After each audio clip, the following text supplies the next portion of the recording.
Hello, fellow GHers. Welcome to this review. I'll be covering Thursday and Friday's episode. I'll try to make it as short as possible, I promise, because there's not much to cover. So Hayden went to see Sean in prison, and she told him that she's 99.9% sure that he is not responsible for her getting shot in the head.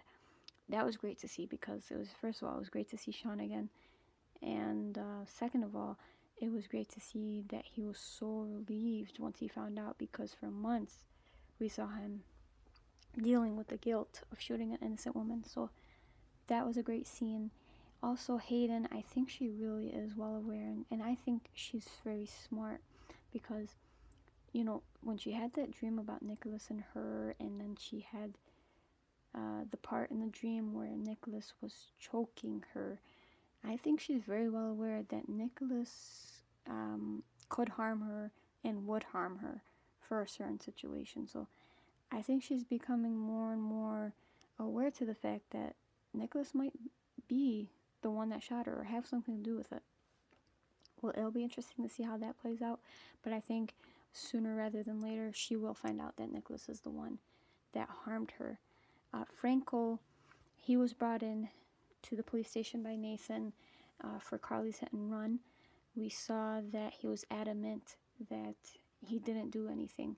And of course he didn't. But later on in those few scenes, he figured out, he put two and two together, that Kiki is the only reasonable explanation.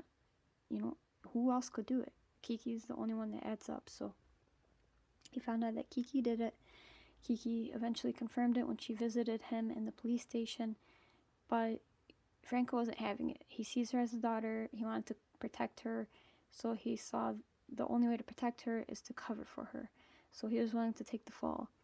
Nina wasn't having it. She was trying to talk him out of it. That didn't work. Franco was very stubborn, of course. So Nina eventually just ratted on Kiki. So she told Nathan that Kiki's the one that did it.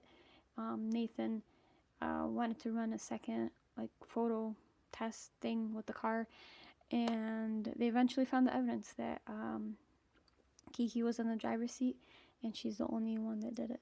So they're looking for them now. I say them because Kiki and Morgan went on the run. They are now in the woods, middle of nowhere, in a cabin. We thought it was Sunny's cabin, but it turns out it's just some random strangers, and we should have really realized it was some strangers when we saw that bucket hat. That is not Sunny style, but we found out later in the episode that it was just a stranger's cabin. And an interesting thing about that is we see Kiki. She wants to go home. She wants to fess up to what she did and take the consequences and the responsibility and go from there. But Morgan is adamant he wants to stay. He even ignored his mother's message. We saw him, he just seems unstable, really. I don't know if he's going through a bipolar episode or just having mental issues right now, but we see him really struggling with something. At the end of Friday's episode, he did grab a shotgun.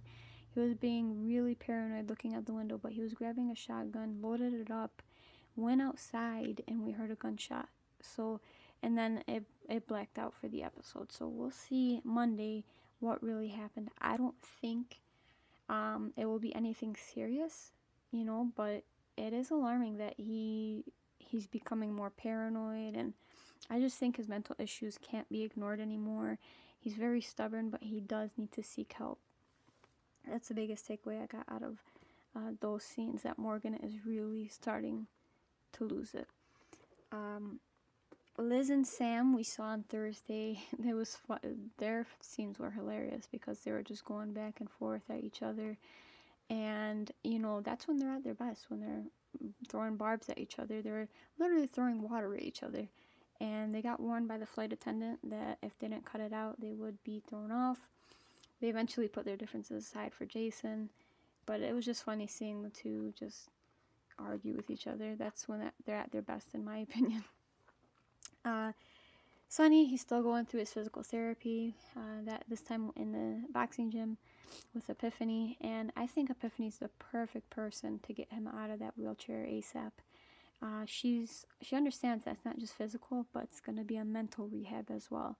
And she said as much on Friday's episode. So Patrick came into the boxing gym actually trying to take out his frustrations from the Sam and Jason situation. And Sonny said, "You looked out for me, I'll look out for you." They had a nice heart to heart. Sonny basically told him, "Don't give up on Sam. You know, it's not, all is not lost on the Sam front. If you just gotta have faith and hope, and just because Jason's back doesn't mean much." So it was nice to see that he didn't just stick up for Jason automatically, and that he saw both sides. And he had a very nice talk with Patrick. And like I said, I think those kind of relationships, those kind of dynamics with other people will help Sonny rehab even quicker. Of course, the biggest storyline of the 2 days was the Helena storyline. Yeah, she's back, unfortunately. Jason, he got into Cassadine Island. He snuck in. He was met at the door by Nicholas, and Nicholas claimed that Helena was sick. And it turns out he's not lying for once. She really is sick. It looks like she's on her deathbed, and she wants to make rights of her wrongs.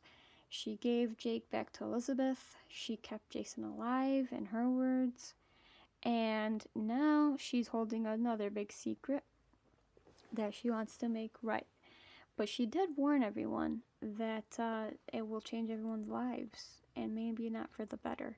So that, of course, will be very interesting to see, especially on Monday. I think that's when they're going to reveal it, hopefully. But she just has her secrets continuing to hold over everyone's head.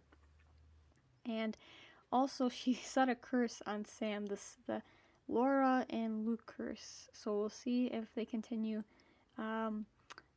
any bad luck or, bad juju on her way back to Port Charles for Sam. We'll see. We'll see. It definitely worked for Luke and Laura, so we'll see if it happens to Sam. But that was a funny part of a serious scene.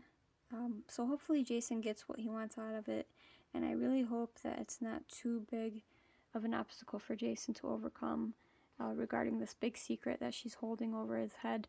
Also, I do think she has something to do with his memory loss, because it's not normal to have over a year no memories, just some flashbacks. I think she may have done something to his memories. Hopefully Robin or someone can help him with that. We'll see, of course.